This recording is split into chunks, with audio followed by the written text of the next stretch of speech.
Okay, I keep hearing about Fibonacci retracements, but it sounds like magic numbers. What are they actually, in plain English? Take a recent price swing, like from a low to a high.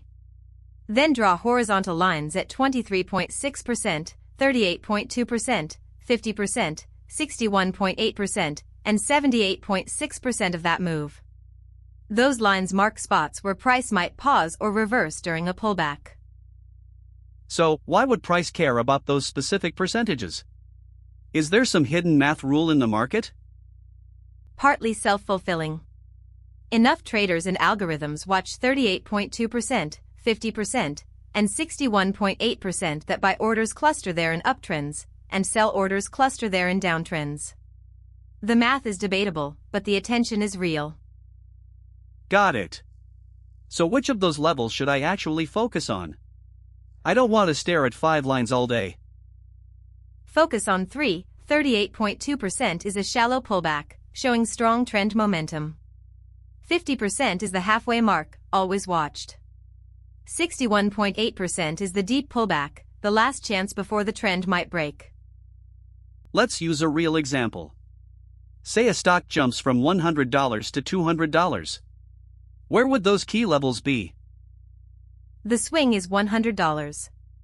So 38.2% retracement is $161.80. 50% is $150. 61.8% is $138.20. If price pulls back to $161.80 and bounces, that's a shallow, strong pullback. If it falls to $138.20 and holds, that's deep. So if price hits $138.20 and bounces, that's a great buy? Or is it more complicated than that? Not automatically. You need confirmation. Wait for a bullish candlestick pattern or a bounce off a prior support zone. A Fibonacci level alone is just a map, not a trigger. Combine it with trend direction and support. What happens if price slices right through the 61.8% level in an uptrend? Is that a sell signal? Yes, that's a warning.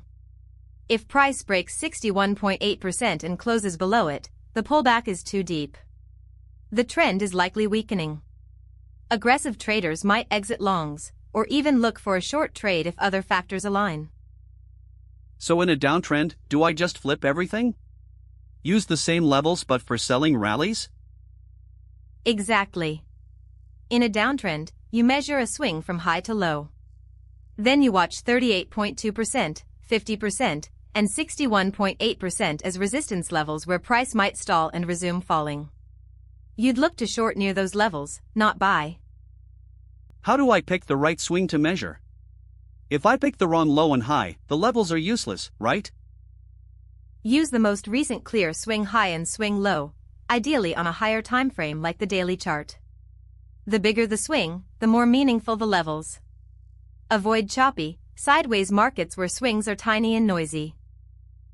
Let's say I see a clean uptrend and price pulls back to 50%. What's the smartest way to enter a trade there? Wait for price to touch 50% and then show a reversal sign, like a bullish engulfing candle or a hammer. Place a stop loss just below the 61.8% level. Target the previous high. That gives you a clear risk-reward setup. Final question, for a beginner, what's the single most practical takeaway from all this Fibonacci stuff? Don't treat Fibonacci as magic. Treat it as a tool to mark likely pullback zones in a clear trend. Always combine with support, resistance, and a trend filter. And never enter without a stop loss. That's the whole game.